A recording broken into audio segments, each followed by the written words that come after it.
Good morning, everybody. Thank you for joining us on this beautiful Wednesday morning for the weekly. Oh, that's me. Bid Room meeting. Thank you, Zoom. All right. So I want to get started. And I also want to welcome Ernesto. He is a safety expert and he will be sharing later on in the presentation. So welcome, Ernesto. Thanks for joining us, man. Morning. All right, let's roll. All right. Can you guys hear me okay? We can. All right, perfect. Yeah, if you can pop up the slides. I think I provided them last week on Thursday or Friday. All right, we'll get to it in just a few minutes. Awesome. Thank you. All right. All right, so everybody welcome.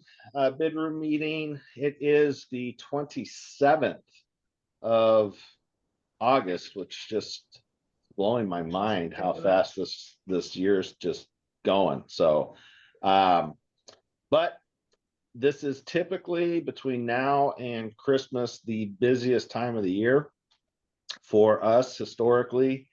And as everybody's rushing to get things finished before Thanksgiving, before Christmas, before the end of the year, there is a lot going on.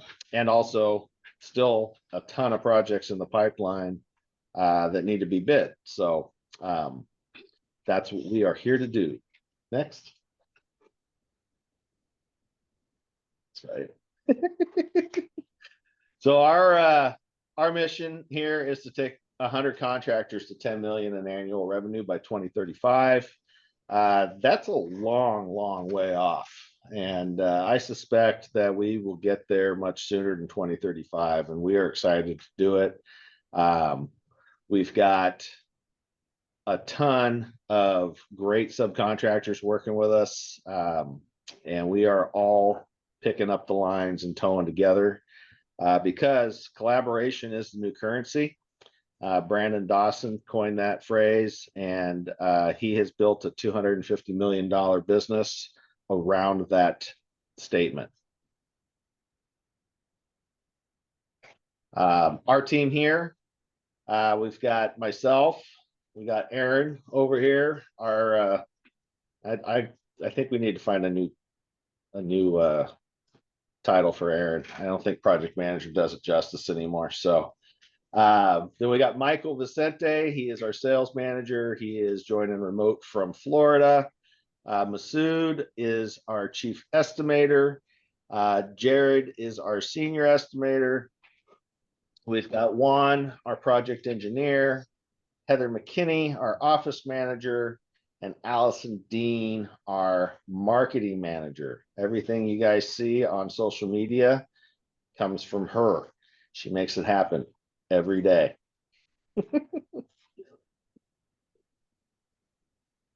See, we got some shots from our South Bay Builders Forum last week. It was a phenomenal event.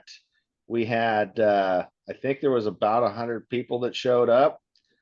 We had Michael here from Florida, which was awesome. We had Ro here from Chicago. So it was awesome to get the whole team together in one place, even the people who aren't generally able to make it. So I felt really good about having everybody show up. Made a really big impact. Is that Ragnar Lothbrock in the lower right corner there? Let's see, estimating stats. We are up to 78 million, 106 projects bid. We are at 17 out of 106 awarded, and we are at about $3 million won. Tracy Lakes, gonna wrap this one up this week. Been a great project. Toll Brothers, 3 of these pedestrian bridges all built out in what, about a 3-week time span? 3-week time. About 3 weeks. Great project, great client, and Toll Brothers is got I mean, as Aaron puts it, they're kingmakers. They got work forever, and we're really excited about the future potential that we have with these guys. So thank you to V&B. Thank you to Oak Mount Concrete for making this happen. And thank you, Juan, for making the trip up there a few times a week. And George. And George. I forgot to put Aaron's slide back in, so he's going to introduce. Oh, I see. We're already there. All right. Well, I'm going to let Aaron introduce Ernesto. Yeah, so Ernesto was on the meeting last week, and we are going to engage with him on the Cal Ranch barrier rail project for Shea Homes. So we wanted to give him a chance to let you guys know what he does and how he can help you. A lot of the OSHA laws, I believe Ernesto can speak to this. They got updated in June or July, so there's new regulations. The task forces are going out and they're hitting people for just simply not having IIPP. I think that's one of the highest, what's the word, ticketed offenses. So I'll let Ernesto take it from there and speak on all that stuff. All right, guys, good morning. Yeah, so just a quick introduction in regards to the presentation here. You guys can see the left side here, investing in your base safety program. And where's the ROI specifically, right? Return on investment on some of the things you can do. So just to start off, I'll give a little bit of information and background on myself. I'm a safety professional based out of Southern California. Been in the industry for over 18 years. Started my career in oil and gas as an operator and transitioned into safety. And I've been doing safety for now almost 19 years. So spent a few years in the operations side. I'm a health and safety consultant, and like I said, and I help companies, both general contractors, general industry, and all types of other companies with safety compliance. So here I'm going to only spend about 15-20 minutes, but of course I can talk on about this topic for a really long time. I can nerd out and go in in depth into any one of these topics here. So specifically now, I'm the owner's rep for a project in Los Angeles for the Community College District. And I put together some of this information on some of the common pitfalls I see for GCs, and this could totally apply for subcontractors as well. So just want to start from the top, safety submittals, right? So typically when you work for an owner or a GC, they ask for certain documents or certain safety plans, and you obviously have to submit those in advance. And so a lot of times you see that safety submittals are not submitted according to the different timeframes or the deadlines. And that could obviously cause delays to the schedule or to the scope of work that's going to be performed or planned for. Some of the other things, repeat safety issues, OSHA violations for subcontractors, multi-employer worksite issues, meaning if you have a subcontractor and a general contractor on site, actually both entities, both companies can actually be cited for a safety violation. So if you have a subcontractor that's working on your site and you're the general contractor, OSHA will come out on site, give you a citation, and also give the subcontractor citation, and that's called a multi-employer worksite. Poor near-miss reporting, not reporting hazards, disconnect between safety personnel and the project team, poor coordination with subs, poor adherence to owner safety requirements, which I touched on earlier, and then the last one being poor field safety presence and oversight for field crews. So if you do have a safety consultant or a safety manager that you employ, obviously, if they're not on site or out at the project site observing, monitoring the work area, and they're only out there for 15 minutes or maybe an hour out of their full workday, if they're there for 8 hours, that's obviously not a heavy field presence, right? So typically you want field safety personnel to spend at least 40 to 50 or maybe more time out on the site and just really observing, getting more familiar with the scope of work and coming up with recommendations. If we can jump into the next slide.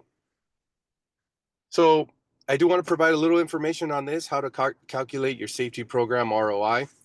And of course, this is just a quick, brief set of information in regards to ROI. But there's other calculators and there's other links that I can totally provide after this meeting that the group could share. But just a quick calculation. Typically, what you'll see is a safety investment. You'll typically get 2 times your ROI. And so that's all based on national information. It's all based on research and data that's typically put out on an annual basis by the National Safety Compliance. So you can see if you have an investment of $24,000, the ROI for that investment of 24,000 could be up to 48,000. You guys can see some other data information here. Various studies have shown that for every dollar invested in injury and prevention, returns can range anywhere between $2 to $6, right? And so typically, you know, for projects, you'll see that obviously there's a cost associated with safety equipment, you know, safety improvements, or with the site safety resource consultant, manager, whatever it may be. But as it's included here in this information, if you're obviously investing in your safety program, and for every dollar that you're putting towards that investment, there is a strong return, and that return can be anywhere up to $2 to $6 for every dollar that you're investing in your program. So completely agree and understand it's a line item or an expense, but it is honestly truly an investment in your business and your projects. You can go on to the next one, please. So the next topic here is where does the return really come from, right? What are some of the things that you could obviously improve as a result of this investment? And so the big one here is compliance with client and project requirements, right? Isn't it so much easier to obviously have an active project and you know, be in compliance and not have to deal with delays and issues, work stoppage, contract cancellation? If you're in compliance with the client requirements and obviously the client or the GC is happy, then you know things are going to progress, right? Things are going to kind of, you know, just kind of flow along, and there's going to be obviously a whole lot less issues.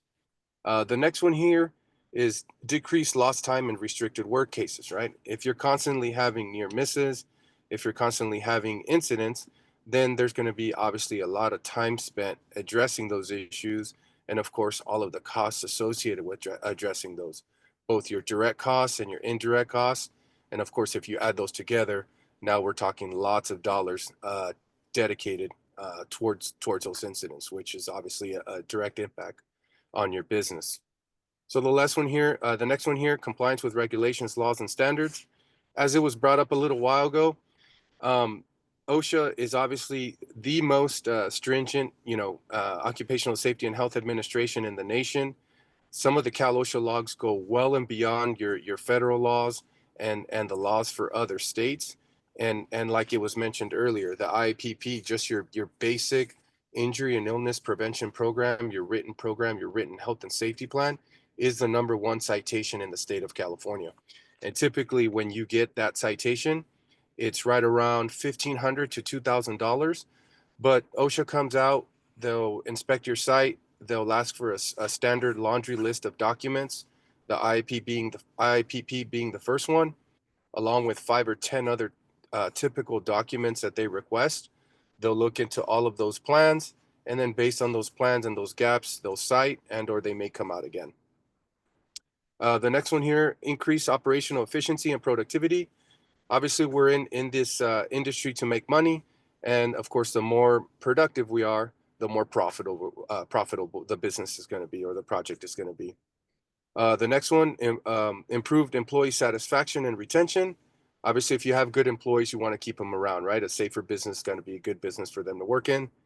Positive reputation. I can probably talk about this one all day. And then, of course, the next one being ongoing contracts. And so that's you know, a direct impact of every investment that you make. This is what, you know, this is what you're going to get in return for investing those dollars into your program. And then I put a little blurb here at the bottom. The average cost of one medical injury case is over $40,000. And again, that's just the average. It could obviously be less, it could be more, but that's just kind of your standard number that you typically see from a workers' comp perspective. And so if you think, well, you know, I'm investing, you know, another $5,000 on better PPE. Well, that could actually be a very good investment, as a, you know, compared to the you know, the cost or the you know, injury case that you could potentially have, which could obviously be over $40,000, if not more. So it's good to invest in your safety program, and obviously all the equipment or components of it. All right, fair enough. Let's see here. So I want to jump into some safety program investments. So I just put some together here. Ergonomic equipment, right? And so if you have equipment and there's obviously other options, other technologies available that could make the job easier for the individual. You could look for some ergonomic equipment or some better ergonomic equipment, the right tool for the job. Sometimes you see guys sort of struggling, not using the right tool for the job. And obviously, if you buy the right tool for the job, it'll make them a lot more productive. It'll make them a lot more effective at their work. Consider eliminating manual work and using equipment, right? And so if you guys have if you have guys struggling doing manual work, well, there could be an opportunity to maybe really look into the scope of work and see if there's a heavy piece of equipment that could actually do the job better and safer. Additional equipment, new tools, new technology, new programs, new software, additional training, continuing education and advanced training for individuals. And then I put together one here, which is a best practice that I've seen is a foreman academy. So, just a thought, I used to work for a company that put together a foreman academy, and they did not allow, basically foremen or new foremen to basically hit the ground running. They would put together, I think it was like a 2-week foreman academy where they would cover quality, program management, safety, documentation, et cetera, et cetera. And they would put these individuals through a foreman academy that they put together where all the managers were involved in a certain portion or piece of their program, of their business.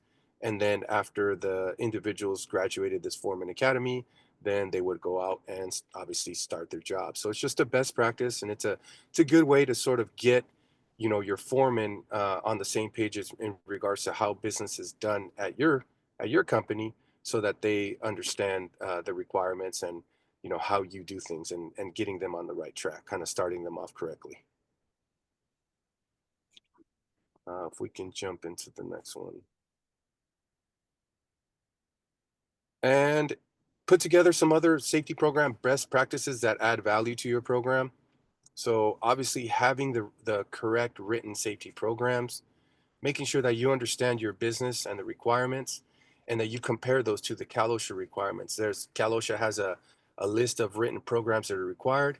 So you look at your scope of work, the type of business that you have, and you compare that to the OSHA requirements and make sure that you're in compliance with all of the written safety programs that you're required to maintain.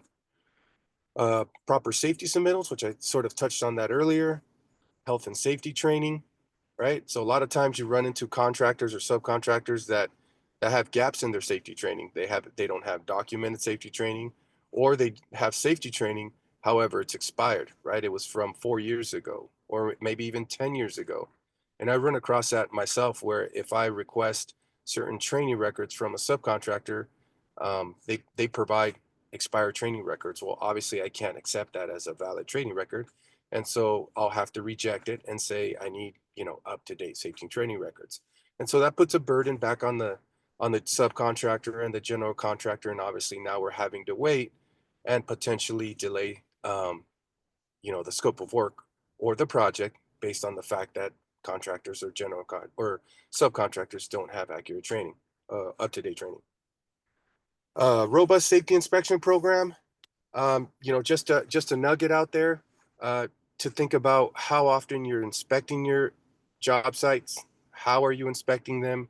What programs are you using them? And then most importantly, when you do have safety observations at your job sites, how are you addressing them? And how are you documenting that you're addressing these items, right? And so if you have a safety inspection program, make sure that it's documented, that you're capturing what you're doing, and that you're keeping records of the items being closed. If you have an active program and you don't have any documentation, photos, emails, record keeping, then honestly, you truly don't have a robust safety inspection program. And very similar to the call that we were on last week for this meeting, if it wasn't documented, it was never done. Program safety support auditing, project support through construction progress meetings, safety committee meetings, review of project safety plans, development of robust safety planning process, and comprehensive JHAs and MOPs. So typically you'll see very complex, comprehensive JHAs for MOPs for critical work, crane picks, scaffold work, electrical shutdown work, energization. And so those are some of the things that you could also be doing to add value to your program, making sure that you're You know, we're a lot of the obviously contractors or subcontractors that we work here are always specialized or licensed.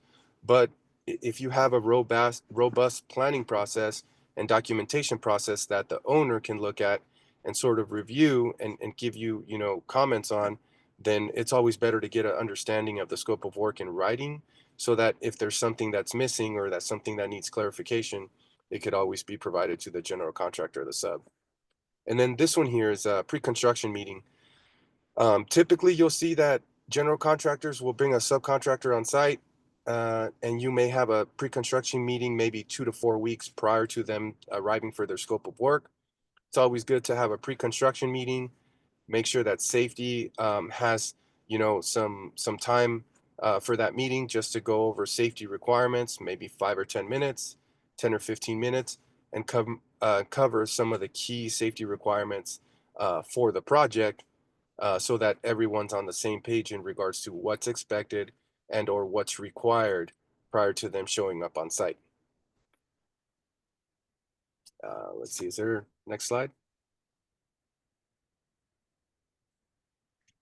So want to quickly cover some common best practices that I've came across, and of course I could provide a whole lot more, but let's see here. So strong field presence and safety support through extensive field time. So like I said, there's no true formula in regards to how, you know, how much time your safety professional should be spending out on the job site, but typically you would want to spend more than 50% of your typical workday if you're a dedicated safety professional out on the field.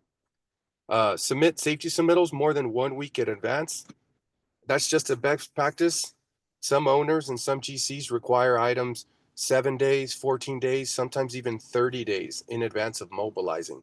And that obviously gives you an opportunity to look at this documentation and provide comments and feedback and maybe get additional information prior to them mobilizing, instead of creating an issue, having your subcontractor arrive, and then the owner or the general contractor be waiting for training records. Perform daily safety walks and formal documented safety inspections weekly. I would even recommend daily. As an owner's rep now, I do daily documented safety inspections and walkthroughs, and I generate daily reports with photos and notes in regards to the scope of work that was observed. Maintain at least one crew member trained in first aid and CPR. Typically, you'll want to have at least one or two, but of course, that's just the best practice. And then, of course, follow your own safety program requirements or the requirements for the general contractor and the owner. Hold a safety team meeting and project meetings to go over safety incidents, have a safety moment, and any upcoming safety activities. Implement a detailed orientation process. So typically you'll want to bring on subcontractors, make sure they go through an orientation process. Typically an orientation process can last anywhere between 30 to 45 minutes. You go over material, documentation that's required, PPE requirements specific to the project, and of course all of that has to be documented. So good record keeping, a good detailed orientation process to kind of get people to start off on the right track. Get the foreman involved in weekly safety walks. So myself as the owner's safety rep, I get project managers, project engineers, and I get foremen and superintendents involved in weekly safety walks, so that I'm not the only one out there. I can bring someone else along with me, and we can sort of observe together as a team some of the things that I'm seeing on a daily or weekly basis, so we can come up with ideas on how to address it. And of course, I could get a little more interaction, a little more buy-in, instead of basically just giving somebody a laundry list of all the items that I saw along with photos and just saying, please address this, right? So try to make it a little more interactive and a little more team engagement. Have the PE or PM join on safety walks. OSHA 30 training, which is typically a training that's required for a lot of construction sites. They'll require OSHA 30 in construction or OSHA 10. And depending on the type of project, they may require foremen to have the 10 and anybody above the foreman to have the 30. So good ideas to have your personnel trained in the 30, foremen, GFs, supers, PMs, PEs, and then using the 3-week look ahead as a tool to determine safety submittals and other hazard controls. So myself as an owner safety rep, I'm always staying on top of the 3-week look ahead. We typically get a 3-week look ahead from every general contractor on a weekly basis. And I always do a deep dive on my 3-week look ahead to use that as a tool. So I look at my 3-week look ahead. I'm looking at what's coming down the pipeline, and I'm getting ahead of the program and saying, okay, what activities are coming up? What safety submittals am I going to need for these activities? And let me get back to the general contractor and say, hey, I see that you have a crane pit coming up on, September 27th. I see you have an excavation. Can you provide more information on that? And if it's deeper than, 5 feet, can you provide, this safety plan or this safety consideration, and or how are you going to handle, these safety situations, right? So I use that as a tool on a regular basis to stay ahead of the 8 ball and make sure you're looking at what's coming down the pipeline so that you're not asking for things at the last minute when it's already been on a 3-week look ahead on a regular basis that's obviously been provided to you and your team. So huge tool, very important tool when it comes to being proactive and planning and just kind of staying ahead, with the team and kind of keeping things going. Gave a lot of information in a short amount of time, and I know this is a lot, but you guys can reach out to me. You guys can see my mobile number there, my email, my LinkedIn. You guys can connect. And if you guys have any other questions or any other follow-up information that you'd like on this material, I can send you a copy of these slides, and or I can have a quick, 5, 10, 15-minute conversation with you in regards to how to improve your safety program. Awesome, Ernesto. That was a really, really well put together presentation. Appreciate that. Safety is not just something to check off the box. It is something that actually creates a better workplace. It creates awareness, and our goal every day is to send everybody home in better shape than they showed up, right? And we're not doing that if we're ignoring safety. And 100% have seen really, really successful safety plans firsthand. I've participated in them, and it is a lot. It's a lot to do when you're starting out or you're doing it by yourself, or let's just face it, most of us learned safety by on the job training. So if you're a contractor that's never worked for a large general with a sophisticated safety culture, there's a really good chance, almost certain chance, that you are going to miss a lot of these steps, and they could be company killers. So you owe it to yourself and to your people to get in touch with Ernesto and understand places where you are working in the blind. Because there's so many of them out there. And I don't know if anybody spends a lot of time on social media, but there is an awful lot of OSHA violations every day on Instagram. And it's prevalent, especially, like I said, with the guys who've never actually worked for a company that had a safety program. They don't know what they don't know.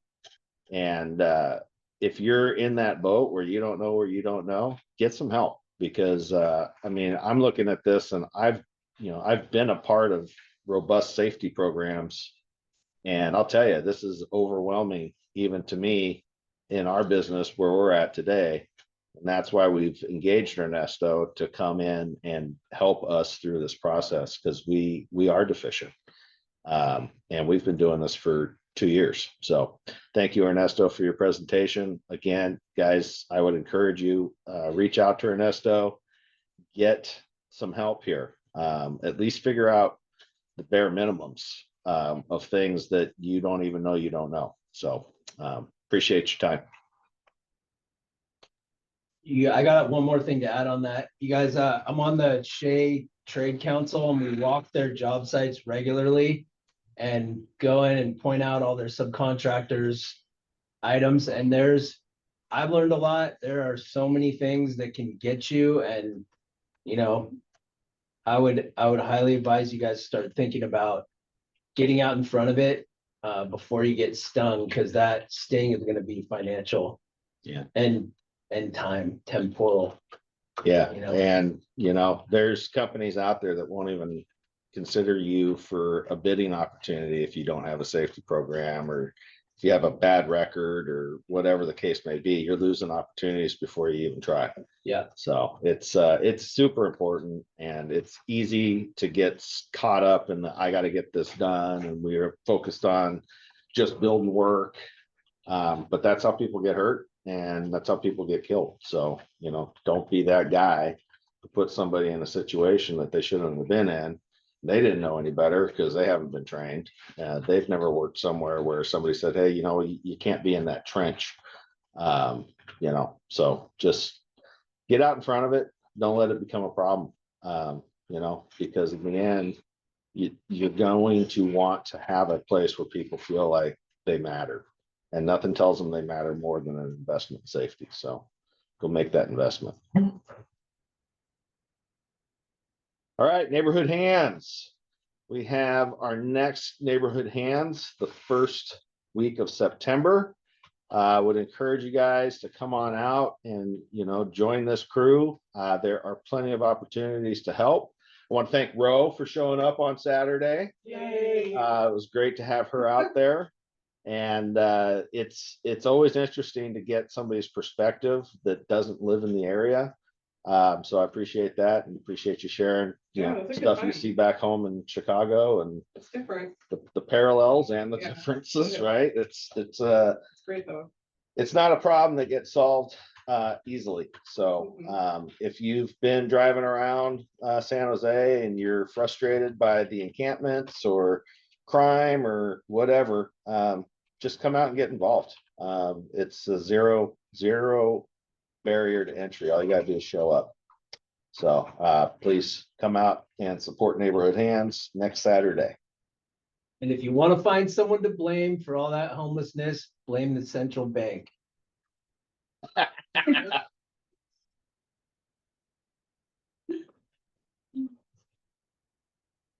Uh-oh. Uh-oh. Uh-oh. What happened? Jared You shut it froze. down? Jared You shut it froze. down. That's it. Aaron. Yeah, Mary. Yeah. You mentioned the central See? bank. It's so We're hard. getting shadow banned So already. we just got shadow banned. All right. Wisdom nugget. Oh, it was there. It's back.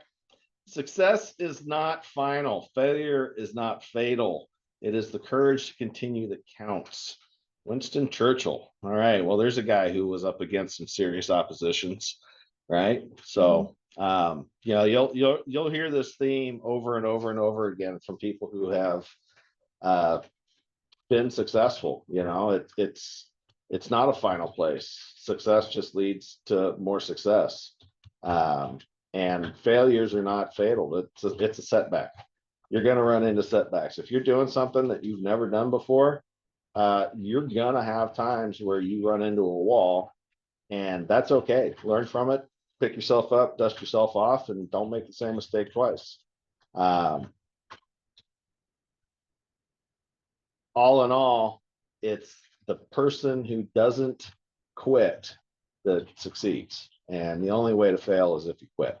Yep. All right. Atomic Habits by James Clear. I believe we are on 15? is it 15 or 14? I don't know. I listened to 14 this morning. So 14. I got out ahead of myself. yeah, that's all right. It's easy to do.